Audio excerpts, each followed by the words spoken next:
The first thing the invaders learned about Earth was that humans drew lines on maps with terrifying seriousness. The second thing they learned was that one exhausted cartographer with a cracked tablet could be more dangerous than a battleship. By the time Mara Ven reached the command bunker beneath Geneva, the sky above Europe burned, and the Varix Dominion had landed its walking fortresses along the Rhine. Their ultimatum was simple: surrender everything east of the river. Evacuate 40 million people and accept the new frontier painted in violet light across human soil. Mara was not a soldier, not a diplomat, not a hero. She was a border analyst from the United Nations Territorial Archive. Ink on her fingers and a lifetime of studying forgotten treaties. The generals expected her to confirm the alien claim. The politicians expected a loophole. The aliens expected fear. Mara studied the line for 12 silent seconds, then whispered, "They drew it wrong." That was when the invasion stopped being a war of guns and became a war of meaning. The Varix did not conquer by merely taking ground, they conquered by defining it. Their border engines projected claims into a planet's quantum grid. And once a line was accepted, Dominion law became physics. Missiles bent away, drones lost guidance, teleport gates opened only for Varix soldiers, and fortresses inside the claim received endless power. Human armies had spent half a day losing men to invisible rules. The Dominion ambassador appeared on every screen and announced that Earth had 1 hour to acknowledge the new border. General Okonkwo demanded a weapon. Mara answered that she had one. Older than artillery, older than flags. She opened the Dominion claim file and saw the fatal arrogance. The invaders had used modern satellite boundaries, treating Earth like a clean sheet with neat edges. But Earth was layered, scarred, argued over, inherited, mourned, and remembered. A border here was never only geometry. It was language, graves, rivers, roads, wars, markets, exile, and refusal. One human hand hovered over a map, and an alien empire began to tremble. Mara began redrawing, not east, not west, but backward through time.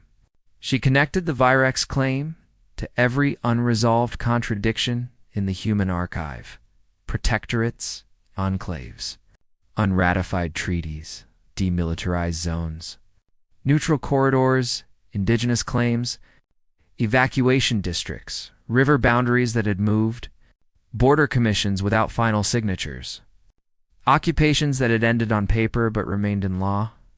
The bunker fell quiet as her tablet filled with a frontier that looked less like a line and more like lightning under glass.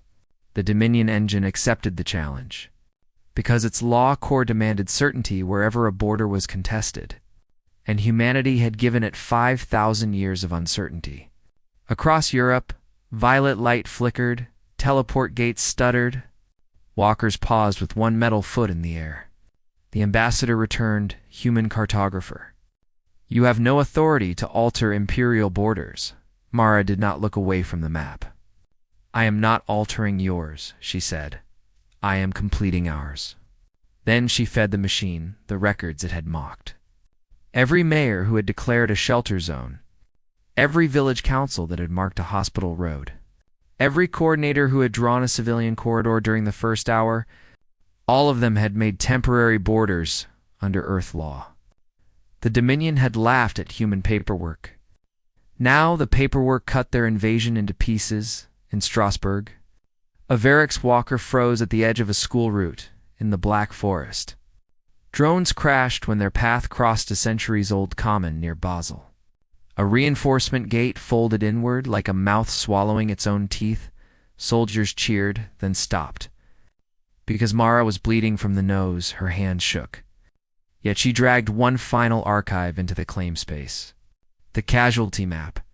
Every place where a civilian had died saving someone. Guarding a bridge, refusing to abandon a hospital, carrying food through fire, sheltering a stranger. She marked as memorial ground under the Geneva Continuity Protocol. The smallest names on Earth became walls the stars could not cross. The Dominion engine tried to classify those sites as conquered assets, The human archive answered with names, not numbers, and the machine began to choke. The ambassador screamed across the channel, "Stop this, or we burn your cities." Mara finally looked up. In the bunker, nobody breathed, she said. "You already tried. That is why we have so many borders now." Then she drew the last line. Not around Europe, not around Earth, but around the Dominion landing zones themselves. She used their ultimatum, occupation map, declared administration, and inverted it through a forgotten clause in the Virex Charter.